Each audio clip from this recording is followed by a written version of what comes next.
Hello everyone and welcome to Chalgyr's Game Room's first video review. My name is PY and today we're going to take a look at Team Cherry's Hollow Knight that I've recently gone through on the Nintendo Switch.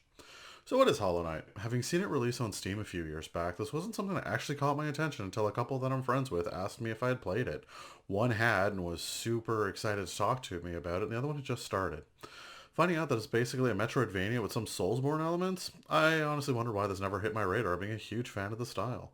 Finding out that there's a sequel coming out soon, and that the first had been very well received, I bought it for my Switch and recorded my entire 27-hour playthrough, which can be found on my own channel.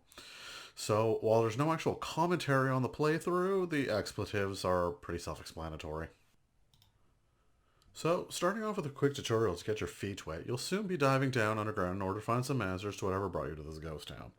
Being essentially directionally blind at first, you'll have to find a map maker, save up some geo, which is a local currency, and buy a few things from the map maker's wife to help you better explore this underground labyrinth. Why the map maker's wife, you ask? Well, that's because he's somewhere down below. And by somewhere, I mean somewhere. And sometimes he's a pain in the ass to find.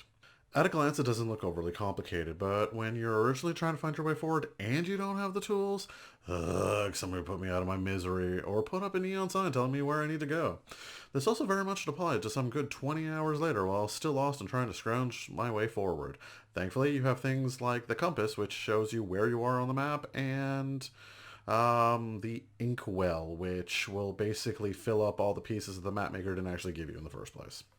And this honestly blends into two choices. Do you want to play hard mode and remember exactly where you've been and where you need to go?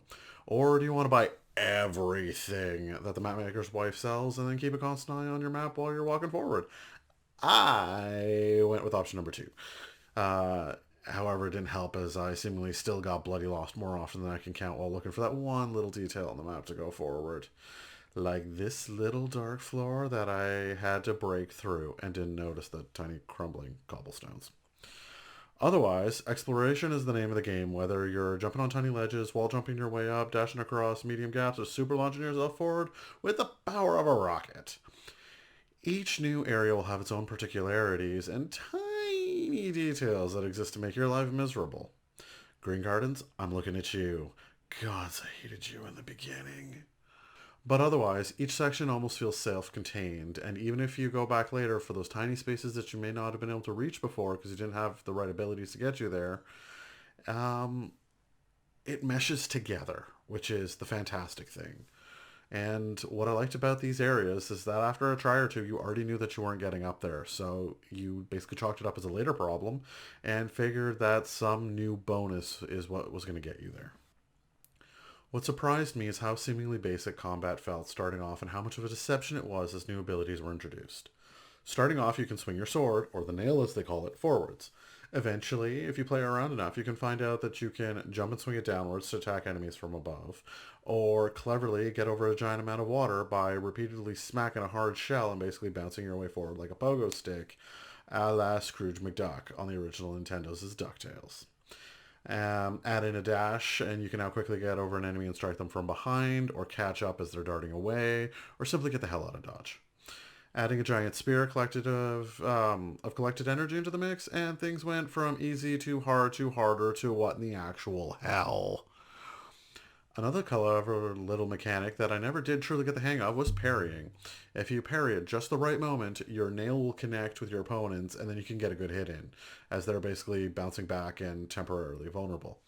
Practice makes perfect, but after 27 hours, I'll play the dodging game, and better than that, the charm game, where I had minions constantly helping me out. And then you have the boss fights, which I absolutely loved. Each had their own music. Each felt completely different than the next. Better than all of that is that each boss doesn't follow the god-awful 3 times rinse and repeat style, which annoys me to no end. So basically, the boss is dead when the boss is dead, and this only happens when you finally learn the soon obvious attack patterns that they follow. You just have to keep up with it as they get tougher as the fight moves on. Either that or your hands get tired. Pick one. So this all applies until these asshats. After a total of 5 tries with the standard weapon, because you can get it upgraded, I came back and basically showed them up in about 3 tries. And this was only the first upgrade, not the second or the third. But hell yeah. But then little did I know at the time that they would be the least of my problems. So between all of these elements, the Metroidvania-ness, the combat, and the slight details in the story that you can glean from NPCs, Hollow Knight, like Salt and Sanctuary, is basically a 2D Soulsborne that I can only ever want more of. Getting my wish granted, we'll be back into it, hopefully in the near future, with someone you meet along the course of your journey, as Hornet will be taking the reins of the next adventure. But for now, here's a Boss Fails montage.